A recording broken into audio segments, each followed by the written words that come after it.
Good morning, YouTube, Twitch, Facebook, and everybody else who watches and enjoys my commentary and my streams. Yeah, so we're going to start this video off by just tossing out conspiracy theories, false flags, all that wonderful bullcrap that always comes along when military actions are contemplated, committed to. Once again, for anybody who may get skewed by my viewpoints, I did not vote for Trump. I am not a huge Trump supporter. However, there were flag polls of his policy, or at least what we believed was going to be his policy, that appealed to me. One of those was limited military intervention, specifically in the Middle East. He was very staunch in his critique and dismay and resistance to even contemplate any form of military action in the Middle East. So here we are, he's elected, and you have all the various scandals and issues that he's having in Washington as being an outsider and not as connected as most leaders are before they are elected. And what we're seeing today, what has gone on the past 48 hours, is glaringly, I won't say disturbing, because it was kind of expected, knowing the way Washington works, knowing that obviously there are hawks in Washington that just are not satisfied with the idea of sharing the world with Russia as, can you even call them a superpower at this point, honestly? What we've seen with the bombing, cruise missile attack of an airport in Syria just speaks to how this country never learns from its mistakes, never takes its lumps, and goes home and does some research and learns not to do the same mistake over and over again. Now I'm going to be, this may sound like me going down the conspiracy road, but it was just a couple of days ago that Trump's administration, and specifically, his Secretary of Defense, came to this public conclusion that it's up to the Syrian people to decide what they want to do with their leader. And then, oddly enough, this comes out of them, and 2 days later you have a magic sarin gas attack on civilians, which, by the way, isn't the first one, and not the largest by far. There are just a couple glaring things, and for anybody that's seen sarin gas attacks in the past, specifically the Japanese subway attack, you know that sarin gas is a concentrated form nerve gas. It's so concentrated that you cannot have physical contact with it without being affected by it. Its dissipation rate is low. That's why it's the preferred nerve gas. It's a man-made gas. It dissipates very slowly. It's concentrated. It does its job. The people handling the victims of the sarin gas attack in Syria were there within minutes. Were physically handling the victims without gloves, without hazmat suits, without any form of protection whatsoever, and were glaringly not affected at all by the sarin gas, which leads to a couple of questions. What was it? Who dispersed it? Because, we're hearing that, they tracked the plane back to the airport. That's why they bombed the airport. Yet, we were presented with no evidence of such. Now, I don't know, maybe a couple of days from now, depending on how his security team decides to work this, we may see the supposed satellite picture of the bombing, who knows. But in all these attacks, you never see the actual video of the attack. You see the aftermath. You see the victims. You don't know who committed what, who's who, because, one of the things, everybody that's out there talking, that's saying, this is what America needs to do. We need to assert ourselves in the world. I think we're still a superpower, and we need to, show that we still have authority in the world. I ask you this. Are we going to continue to do knee-jerk reactions to things we don't understand? We don't know the situation on the ground. We don't know. And this needs to be charged home specifically to people who are Hillary supporters. We do not know who the rebels are, who ISIS is anymore in this country. And the big problem here is there are different factions that want Assad out for different reasons. It's just like there were different groups of people that wanted Saddam Hussein out of power for different reasons. And we have not learned our lesson that when we leave a power vacuum anywhere in the world, what usually fills in that vacuum is inept, corrupt, and sometimes worse than what was in to begin with. Now let's be clear. I don't support the murder of civilians by any leadership anywhere in the world. But we sat back and did nothing during the genocide in the Congo and in Ethiopia. We sat back and for a long time did nothing during the ethnic war in Yugoslavia, where millions of Christians and millions of Muslims were slaughtered. We did nothing. Now all of a sudden we're this moral compass again in the world, and suddenly, 2 days after saying we're not going to do anything, here we are getting involved. Why? Why? What has changed? Nothing has changed. Absolutely nothing has changed.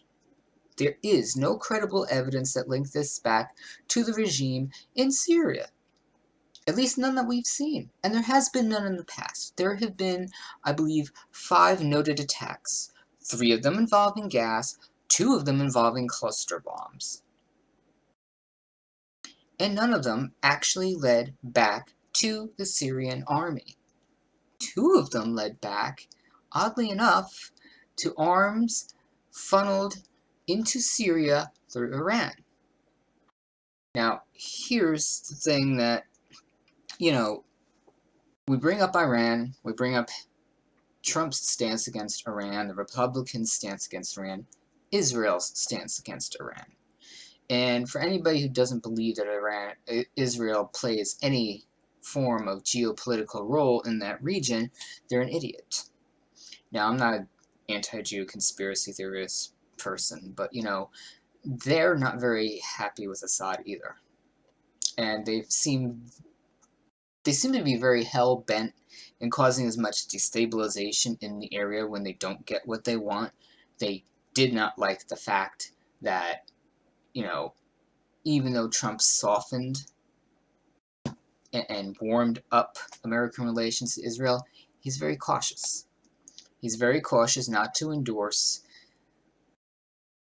settlements. He's foisted the idea of a 2-state solution. And the upper echelon neocons in Israel don't like that. So we've seen Mossad do things in the past, including false intelligence. They got us into Iraq, so who's to say this wasn't somehow orchestrated? And again, I'm not foisting conspiracy theories because there is no proof. But when you think with a clear mind, the whole world basically turned around and said, look, we're not getting involved. Assad is... There's nothing enough to link Assad to crimes against humanity, war crimes. There's not enough there for us to charge him under an international tribunal and depose him. We're not going to do it. If the Syrian people want him out, do it yourselves. Now we, being America, have gone the wrong route and armed people within the country we had no business arming. Some of them turned out to be ISIS. So now ISIS has a stronghold in an Islamic country, causing more dissension, causing more civilian deaths. I mean, this is my thing. Every time that we blindly go in and arm people just because they support our political and geopolitical initiatives in a region, they turn out to be the enemy.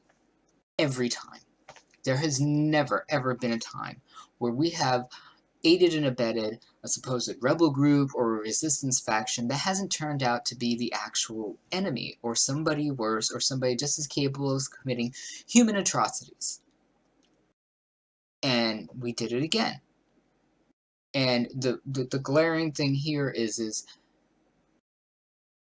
the rebels in Syria had access to Syrian stockpiles of nerve gas, of chemical agents, and agents that, yeah, oddly enough, when they were confiscated by the UN, tracked back to Iraq.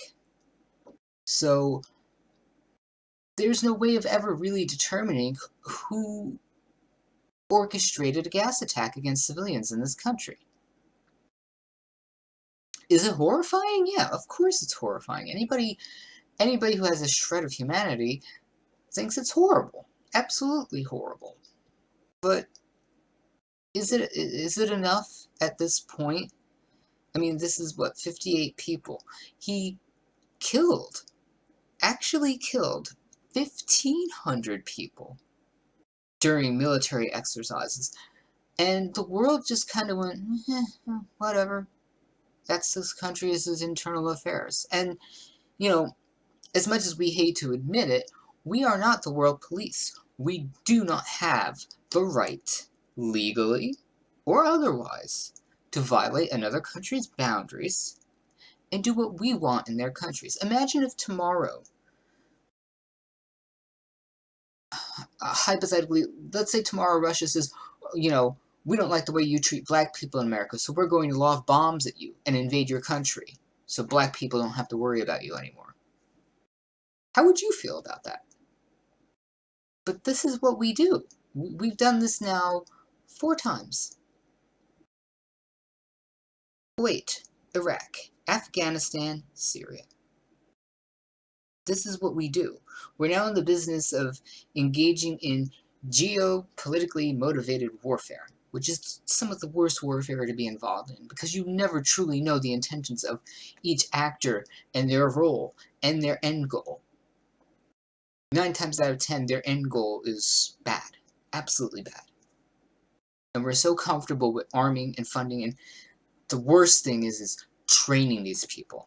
We trained the Taliban. Look where that got us. We trained supposed moderates in Iraq. Look where that got us. And now we're supposedly training and arming moderates and rebels within Syria. Why the fuck don't we learn our lessons? And, you know, one of the, glaring things is, oh, America has its balls back. We always had our balls. Our leadership may not have had balls, but as a country, we still have our balls. This pansy-ass bullshit back and forth about how, America has to be this, leader by force in the world. No, sometimes we need to actually sit back and realize that we don't belong getting involved in every country's internal affairs. We don't. Especially when those countries make no actual physical, violent threat towards us. If Syria tomorrow was to try to launch a missile at our country or attack our warship in the Mediterranean, then yes, I would say go ahead, bomb the living fucking shit out of them. But Syria has made no aggressive movements towards us as a country. Has made no aggressive moves towards any of our allies. So why? Why are we doing this? Because Trump saw some dead babies on TV? You can see that every fucking day. You can see bodies from every terrorist attack in Europe. I don't think I've seen him go do much about that. And the worst thing about this, while we're mentioning refugees and terrorism, is you now have the left saying, well, if he's going to soften his stance on Syria, he might as well soften his stance on refugees as well. Are we this stupid? Honestly, I mean, this gets exhausting after a while. This cycle of stupidity that the American people keep allowing to go on. When is it going to stop? When are we as a country going to say, look, we need real change, actual change, a fundamental change, a non-violent, excuse me, Jesus, excuse me for that, a non-violent revolution, if you want to call it a revolution, reform. I'll call it non-violent reform. We need non-violent reform in this country. We need more than a two-party system in this country. We need to make it so that more experienced, able-bodied, mid-aged people, not octogenarians, end up in leadership in this country. Because one of the biggest problems we're doing is we're still cycling this generation of people that are tied financially, politically, to neocons, to special interests, to industry, to oil barons. That they're very glaringly corrupt. And until that cycle is flushed, nothing is going to change. Because all these neocons and all these special interest groups do is they find an idiot to do their bidding. Their idiot was Bush Jr. Their idiot was Obama. Their idiot may have been Hillary. But oddly enough, they found Trump. And yeah, I will go on record as saying I think this is idiotic. This is idiotic. And the worst thing about this is now is if we have no follow-through after this, we do look weak. We look like pussies. We look more foolish in the eyes of the world for doing this and then not doing a damn thing afterwards than if we went balls to the walls and marched into, Raqqa tomorrow and tried to kill ISIS. We actually look worse. This makes you look worse. This makes you look infantile, incapable of making calculated decisions based on necessity. That's what this looks like. And to every liberal out there, every conservative out there, especially the people that were on the further right, that, were pro-Trump, this is not the platform you elected him on and for. He was for smaller government, non-intervention. This will balloon government. This will balloon the military. This will cause more financial strife for this country, blow up our deficits, blow up our debt, create more enemies for the country. Is it worth it? And I'm not saying, get Trump out of office, but the voice needs to be heard. And if this goes any further, if this segues into boots on the ground in Syria, every one of your asses better get up off your fucking computer chairs and your fucking Twitter and get out there and fucking march and protest. This is the time. We cannot have another Iraq.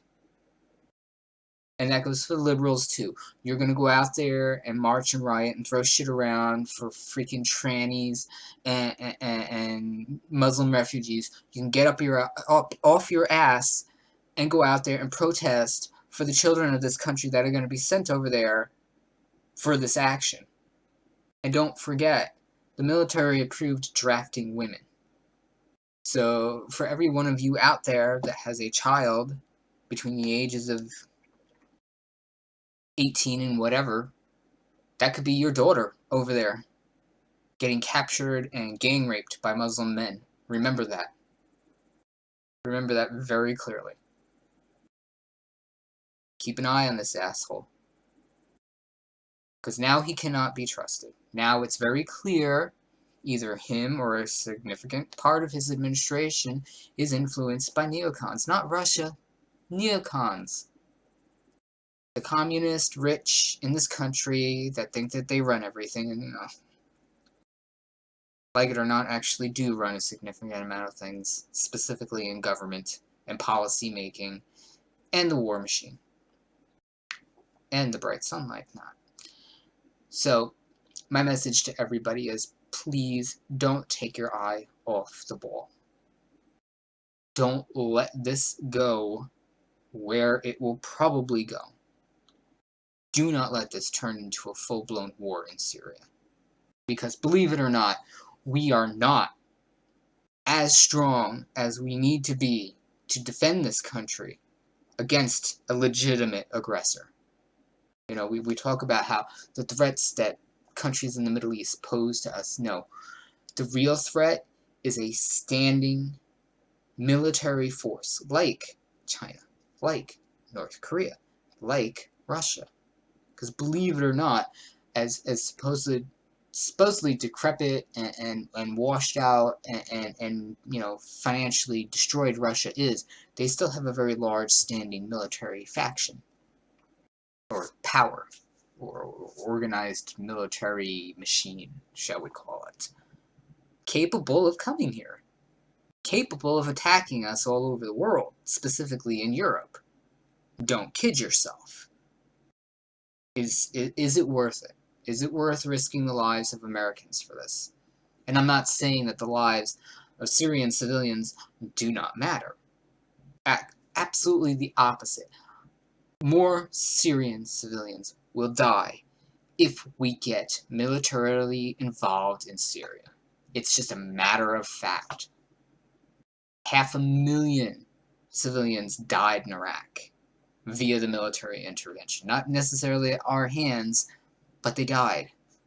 How many civilians died and are still dying in Afghanistan today? It's not worth it. The amount of martyrs and jihadists this will create, and oddly enough, will affect Europe a hell of a lot more than us at a time where we can't afford for Europe to fall. We can't. Europe is a buffer zone at this point. Their decisions have led them to be exposed in a way that nobody should ever be exposed in terms of being exposed to terrorism, the possible infiltration and override by Islam of Western nations. It happened once in the past. They almost controlled the world. That should never happen again. Islam's just as bad as the Nazis. Are we going to sit back and let this turn into another situation like World War II, where the whole world just kept going, not my problem, not my problem. Go ahead, march into Poland, take France, do this, do that, oh, you won't come get us, and what happened? And don't forget, it was us, the Americans, that came to the rescue, that carried the war flag. That was justified. This right now is not. There is no justification for this. I'm sorry. This is not enough justification for me and a lot of people out there. So keep your eyes on the ball. Keep your eyes on Trump. And keep your eyes on Jared Kushner. Because how did this unknown idiot married to one of his daughters suddenly become such an influential force in the administration? Out of nowhere? I don't think so. As you start to investigate his ties, you see he's not a nobody. And he's palled around with a lot of questionable people. A lot of questionable neocons on the right. Some people in Russia. Some people in Israel. So, keep your eyes on the ball, everybody. Please.